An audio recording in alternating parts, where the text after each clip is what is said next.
So continuing to run into stupid problems. I don't have the studs for my turbo, so I can't install that. However, I do still have the goal of getting this bolted up to the flywheel, to the transmission, all that.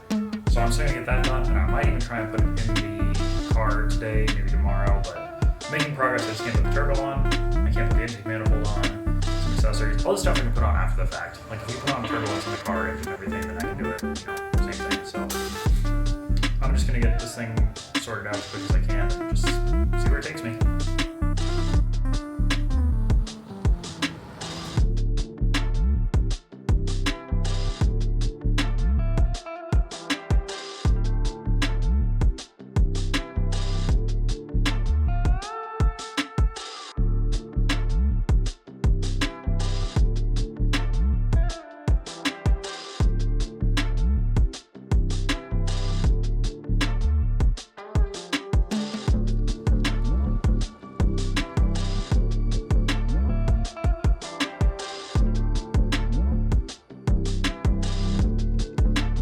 When you go to install the clutch onto the flywheel, there's going to be obviously two sides for the clutch plate or the clutch disc. This side is marked in German. This, I'm not going to try and pronounce it, but it's right here. It roughly translates to transmission side. So you can also know it because this flat side here, side that is completely flush with the surface of the of the clutch, goes against the flywheel, and then the side that sticks out is going to be going towards the transmission. So yeah, this translates to transmission side. I don't know why it doesn't have it in English too, but yeah. After fighting this thing for the better part of probably an hour, hour and a half, maybe 2 hours, I was finally able to get the transmission and engine lined up, clutch-wise, all that. Finally got it all bolted together, so this thing is ready to go in at the moment. It's not perfect since obviously I'm missing a lot of parts. Very unfortunate, but I have almost everything I need on the way, minus spark plugs because I somehow forgot those, so I gotta order those up probably when I get home in a few minutes. So this is where it sits right now. It's obviously in much more completed status. I still need to swap out that oil filter deal for this guy here, just because I haven't done it yet, and it needs to get swapped out, so I have the oil cooler because I'm not buying another one right now. Starter's bolted on, transmission's bolted on. I'd like to give you some sort of insight, some sort of help to get it, bolted up together. I had nothing. I ended up using the hoist to lift the engine up. I had the transmission on this platform here. I ended up using this leveler to kind of get it to work, and even then it was an absolute headache trying to get the two bolted together, so good luck. It's actually probably the hardest time I've ever had lining up an engine transmission for one of these transverse style setups. Mainly because the transmission's so heavy. Like Hondas, you can kind of like pick them up, turn them a little bit, and wrestle them on. This one, there's no way. It's literally heavier than a Toyota transmission, which it's baffling to me. It feels like an auto, but it's not. Anyway, that's it for today. Tomorrow, this is going in here. I don't know when it's going to be running. I'm thinking this week with everything I have going on. I don't want to make any promises though, just because it's been one thing after another with this trying to get everything sorted out, get everything finished up, so we'll see.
Process to get it in here.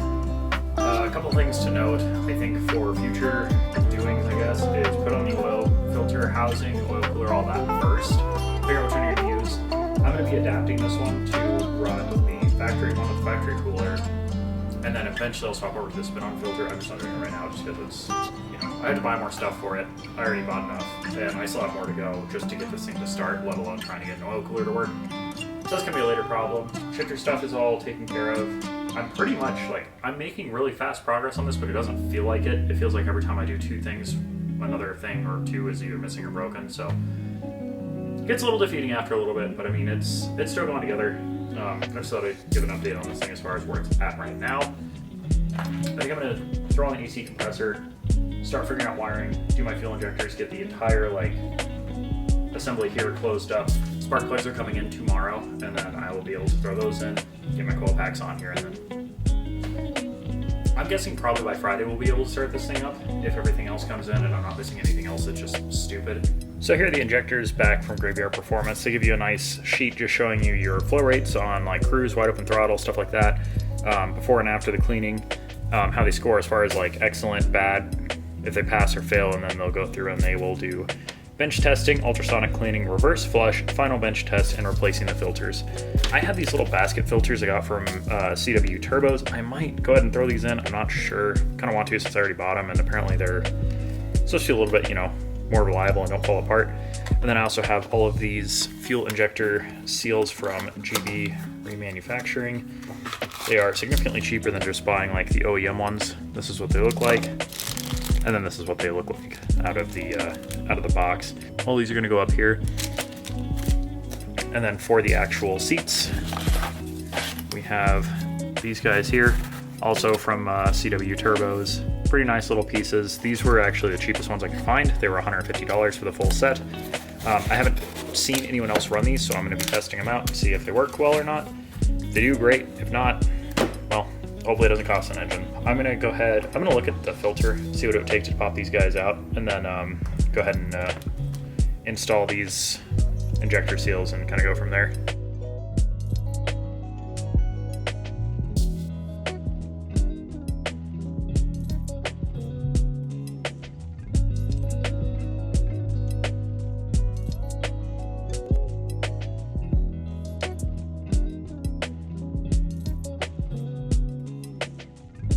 Injectors are all sealed up, ready to go. Time to throw them into the head.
So these right here are the part numbers.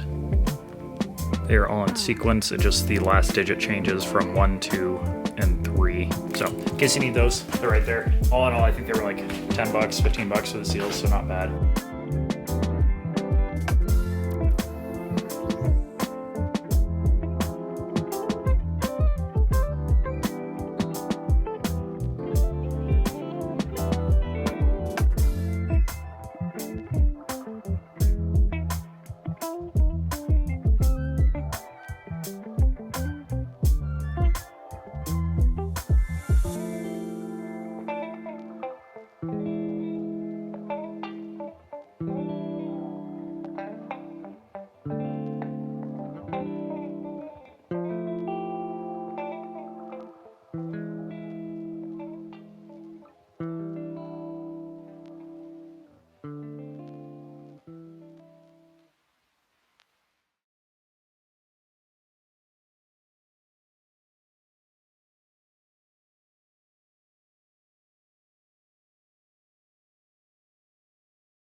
Well, my friends, we made a lot of progress today.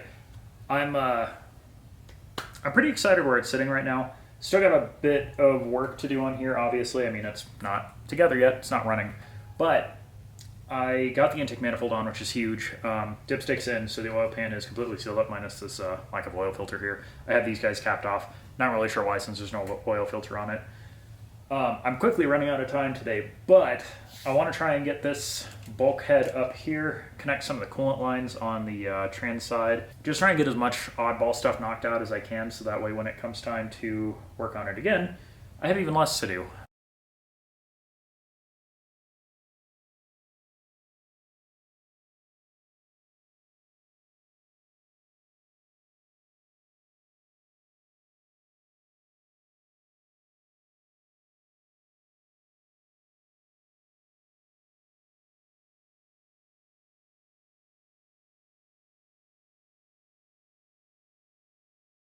So we got some parts in the mail and went down and picked up some. I'm local to a place called Silicone Intakes, or I guess now they're frozenboost.com. These guys are really, really cool for fabrication parts when it comes to doing engine builds and different types of fabrication, specifically with AN stuff like AN lines, AN fittings, stuff like that, and stainless steel and intercooler piping. They are unrivaled. For example, I built my entire exhaust for my Tacoma both times when I did the diesel and when I did the 2J. I had to buy a muffler when I did the 2J elsewhere. I bought it off Amazon. It was a Vibrant muffler, but they just didn't have anything there that was going to work for me. But I was able to get all the piping there, and it's like about $20 for every 2-foot section. So it's really not bad, about $10 a foot. If you're buying 2 foot. If you're buying in 1, it's significantly more expensive. But anyway, I'm going to go over what I bought today and why I prefer going to them versus going through Vibrant for a lot of these fittings. First up, this is by the foot 10 AN line. It is PTFE. It is $449 a foot, so it was $898 for this. Normally they tape off the end, so they're not all, out there, but not a big deal. I'll be chopping them off anyway, because I'm probably going to use probably not even half of it. I don't know why I bought so much. Probably could have got by with a foot, but it's fine.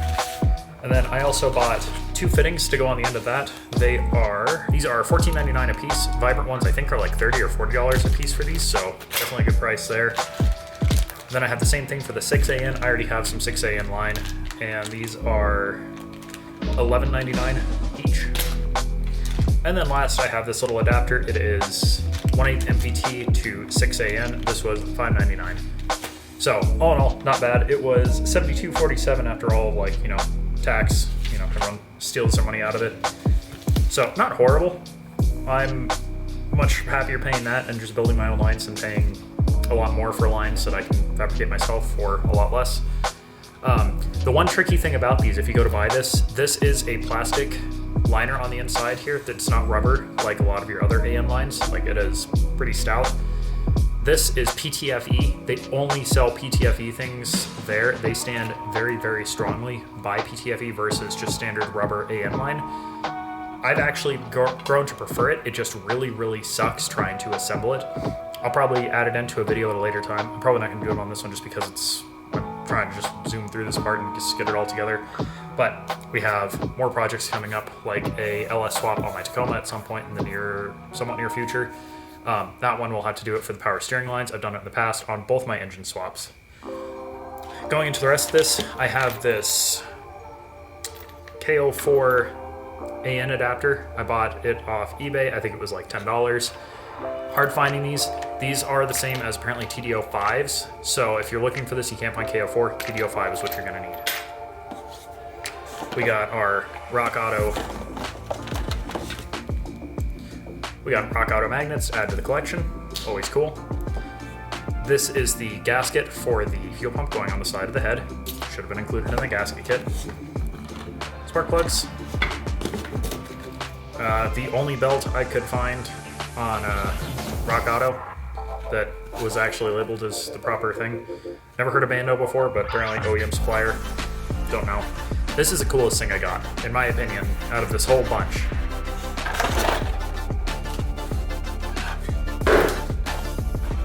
This is a full turbo hardware kit for the KO4s. Comes with like a syringe of oil, I'm guessing, so you can prime the turbo so it doesn't run dry, but I always crank it until it gets oil pressure anyway and then go to start it for a first start. Comes with all the studs for the top and the downpipe side. Comes with all the nuts for the top and the hardware and the downpipe. And then it also comes with both gaskets for the manifold and the downpipe. All in all, this was only like, I think $25 or $30. Really, really worth it, because these, selling a 3-pack of these with 3 nuts at Advance and places like that are, I think it's $15 for 3. So definitely a much better value on that. But I'm gonna go ahead and get my turbo assembled. This should have also come with, did it not?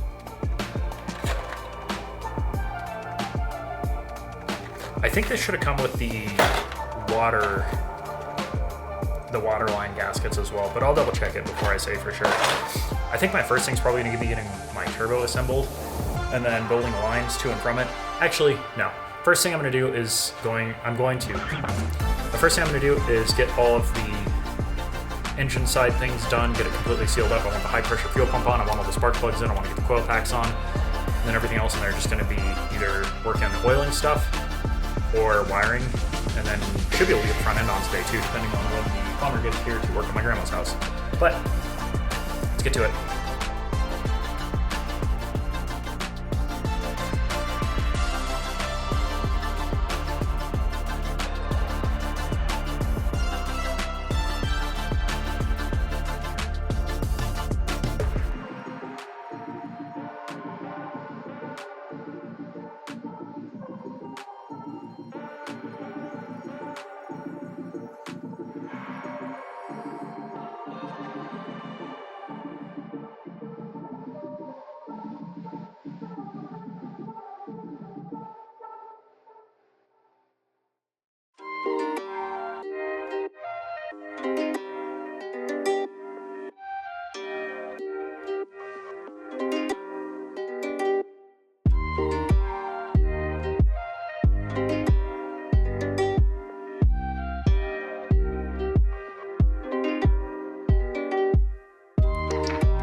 Car's up in the sky now. Reason for that is apparently you can't put the turbo on unless it's going up from the bottom. Since manifold's there and everything's in the way. Maybe if this AC line wasn't here, but it's here, it's fine. So I'm gonna have to lift the turbo up from underneath. It's gonna be kind of a trick to do this on my own. Got a little carried away after the turbo. Harness is, yeah, it's a good portion on. I have the turbo on as well. The turbo feed line is going to be kind of tricky to make it work just because it's kind of a tight angle. I'll show it in just a second. If you have the half shaft off the back of the engine, it makes putting the turbo on so much easier. Like you can literally just lift it straight up, and then as long as you have like, you know, long arms, then you can actually like, you know, lift it up there and then throw a nut on the top. As far as everything else goes, I'll kind of go over everything in detail right now. So I have the harness down. It is pretty much all in place all through here. I have the 1 bolt on the AC compressor here for that line. So all the lines going to the compressor are done. It's just the ones coming off going to the condenser, obviously not done since it's not on the vehicle. I have almost all of these hoses sorted out up here. This one I've been waiting on just in case I had to do anything down here, which I did. So I'm glad I left that one disconnected. This one, I don't know where it goes to yet. We'll figure it out. My harness is still a mess right through here just because I haven't finished it quite yet. I would recommend when you go to do this, leave like this guy here, just so that way when you go to reattach the harness, you have just kind of like a general layout of where to start. It makes it so much easier, especially if you're not 100% familiar with these like me. I have a battery box I should be picking up this weekend. I'm not sure what I can really do in the meantime if I wanted to start this thing. Everything else is pretty much good to go. So you can see this guy right here is my oil feed. That is a -4 apparently, and I use -6. However, with a little extension coming off here, and then a 90, I should be able to clear everything perfectly, and then just kind of come straight up and around the EGR. And then we'll just send it over the transmission tunnel, kind of right where the EGR tube is, and then end it out right here. I have been making a ton of progress on this thing over the last couple days, and memory card corrupted. So I'm gonna kind of go over everything I've done so far, just to at least have some content on it, since didn't exactly make it. This is what I have done so far. So the whole front end is together now, minus like obviously a headlight and some other stuff. I do have a restoration kit on the way. I will be making a separate video on how to restore headlights with a Cerakote kit, because it is the kit that I believe in above all others. Everything in here is all assembled, ready to go. I had a mystery hose that was hanging out here that comes off the bottom of the upper coolant neck. That actually goes to the water neck just above the water pump. So if you ever have a stray hose and you don't know where it goes, that might be it. The reason why I didn't find it sooner is because I didn't have my water housing on until after the fact. I had to sneak it behind the intake manifold and all that. Huge challenge I've been facing as well. My drain plug down here on the block, almost everything I use for like fittings and everything to go between there and like the bottom of the turbo are running into the downpipe. Since it is a catted downpipe at the moment, being the stock one, it's kind of giving me some trouble. So my current plan is to just work with it for now. And then eventually when I throw on my catless downpipe, it shouldn't be an issue at all. It should clear everything perfect, but that is a thing for right now. What I would recommend if you're gonna do this is before you drill a hole in that block, literally just set your head on here, throw your manifold on, throw your turbo on, downpipe, kind of figure out where it won't get in the way, and then drill and tap right there. I just did that spot just because it was pretty much the OEM location. It works, but the OEM piece is a lot flatter. It's a lot flatter flange versus these where it's a full like 90 bend. The feeding portion is pretty much set up, ready to go. I'm just having trouble getting this AN fitting to tighten. So my plan for that is I'm gonna take off that little banjo bolt, tighten them just above the turbo, and then bolt it all down together and torque it down. That's probably gonna be the easiest route because there's not really a good way to reach in there. Oil cooler. This is the most complicated part here for me so far. These hoses are a pain in the ass to deal with. What I have decided to do is roughly mounting it right here. Obviously I'll actually mount it. I'm probably just gonna mount it to the crash bar here. Just drill a couple holes in there and make it work. And obviously fabricate a bracket for it. I think it's gonna be the easiest route. Everything else for the oil cooler is all done. I even have the oil filter on and everything there, along with the feed line going off of it, and then it uses the stock location for the oil pressure sensor. I did the biggest mistake probably possible on this engine, short of like stripping out like a bolt on like the rotating assembly or something. I put the crank upside down, or the crank sensor upside down, which in turn made it to where my timing is off. So I can't start this thing, even if I wanted to. Reason for this is basically, I put the sensor on like this, right? So it's sticking out. It's supposed to be like that, facing the transmission side, basically. Total stupid oversight on my part. However, this brings up an issue because the timing, I can't just flip it over. The timing is so exact on there without the adjustment that I can't just flip the sensor over. I have to get this thing back in time completely. The engine itself is in time. I just have to rotate everything over, take all of the stuff off. I take all of these bits off, take the valve cover off, throw this plate back on there, throw the dowel back into the crank to hold that in place, break the crank bolt free, and basically just retime it that way. So I just need to hold everything in place while I get the crank pulley right with the sensor in the right spot, and then torque it all back down. The problem is it's a Sunday and I can't get a new bolt, so I'm asking a couple people if I can reuse the bolt for this one absolutely stupid mistake of mine. So we'll see. I'm hoping I can still fix it and get it running today. I'm so close, but this is what's stopping me at this point, so I'm gonna keep you posted.